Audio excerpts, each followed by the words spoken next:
Timeline, 5000 ans d'histoire, Richard Fremder.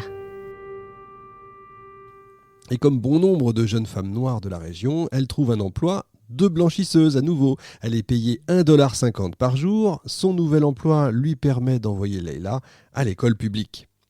Rien n'importe plus que l'éducation de sa fille pour elle. Elle est consciente des difficultés qu'engendre le manque d'instruction. Sarah fait tout pour donner cette chance à sa fille. Elle est quand même loin elle-même de s'épanouir en tant que blanchisseuse et elle souhaite encore une fois plus que tout offrir un futur à sa fille. Dans les années 1890, Sarah va commencer à souffrir d'inflammations chroniques de la peau et en particulier du cuir chevelu. Eh bien, ces inflammations, qu'on pense être des formes sévères d'eczéma ou de psoriasis, ça c'est ce qu'on se dit aujourd'hui, ça la faisait souffrir, mais surtout, ça lui faisait perdre ses cheveux. Et elle comprend que les différents produits qu'elle utilise quand elle travaille à la blanchisserie n'y sont pas pour rien. Alors elle va tenter différents remèdes, comme des crèmes, des pommades pour calmer les irritations, dues évidemment à toutes les substances corrosives qu'elle utilise. Mais rien ne semble fonctionner. Et elle voit son état général se dégrader peu à peu, et elle sait que c'est pas possible, elle peut pas rester dans cet état-là. Femme, c'est déjà pas simple à cette époque-là. Femme noire, c'est encore moins simple. Mais alors, femme noire qui a plus de cheveux, faut imaginer. En 1917, elle va déclarer au New York Times, lors d'une interview, voilà ce qu'elle dit. Un matin, j'étais dans ma baignoire, j'avais du mal à me laver, je me suis inclinée vers le lavabo et j'ai regardé mes bras recouverts de savon. Je me suis demandé, que feras-tu quand tu seras vieille et que ton dos deviendra raide ? Qui s'occupera de ta petite fille ? Il faut toujours faire attention à ces interviews qui ont été faites longtemps après, bien sûr. Très souvent, ces personnes-là enjolivent un peu. Enfin bon, on le verra plus tard. Sarah constate également que l'environnement urbain de Saint-Louis la rend péniblement consciente de son apparence extérieure. C'est ce que je disais tout à l'heure.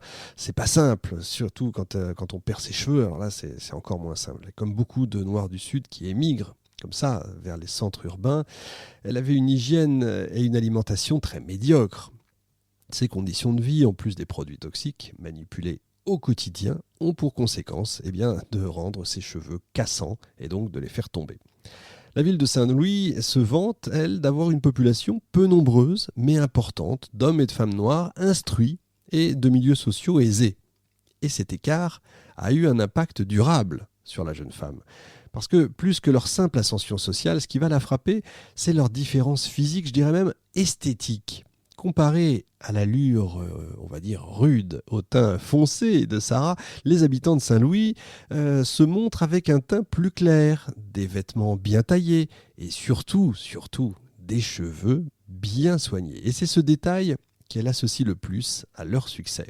Par un heureux hasard, c'est à cette époque-là qu'elle fait une rencontre qui, sans le savoir, à ce moment-là, va changer sa vie. Comme Sarah, Annie Malone naît, c'est donc la personne qu'elle va rencontrer évidemment, naît de parents esclaves, elle devient orpheline très jeune et elle est élevée par ses sœurs aînées. En 1900, à l'âge de 31 ans, elle développe son produit phare, le Wonderful Hair Grower, destiné exclusivement aux personnes noires dans un marché submergé par les produits conçus pour les femmes blanches évidemment.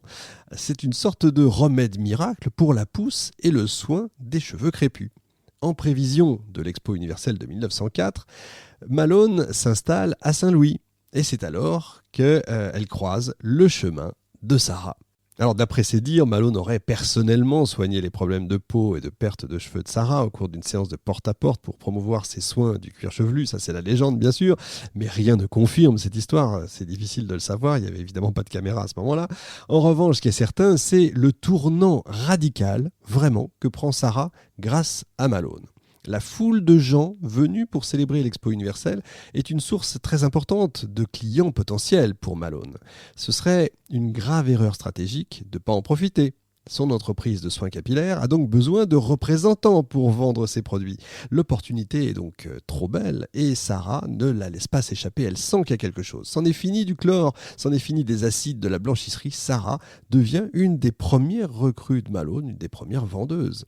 Grâce à son nouveau travail d'agent de vente, de vendeuse on dirait aujourd'hui, un nouveau monde va s'offrir à elle. Elle découvre le monde de l'entreprise, les stratégies de vente, de promotion surtout, le contact client très important. Et ce nouvel emploi va lui donner un nouvel élan pour s'émanciper de sa condition de simple ouvrière. D'autres personnes, bien sûr, vont fortement influencer notre Sarah. Au cours de cette même expo universelle, Booker T. Washington et sa femme, Margaret Washington, présidente de l'Association nationale des femmes de couleur, la National Association of Colored Women, ont tous deux parlé lors d'événements autour de Saint-Louis. Encouragée par les paroles d'entraide et d'entrepreneuriat tenues par les Washington, Sarah rêve désormais de déménager vers l'Ouest et de démarrer elle-même sa propre entreprise.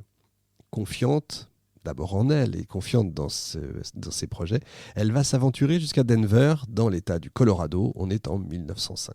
À son arrivée, elle continue de vendre les produits d'Animalone au départ pour subvenir à ses besoins. Il faut bien qu'elle ait des fonds.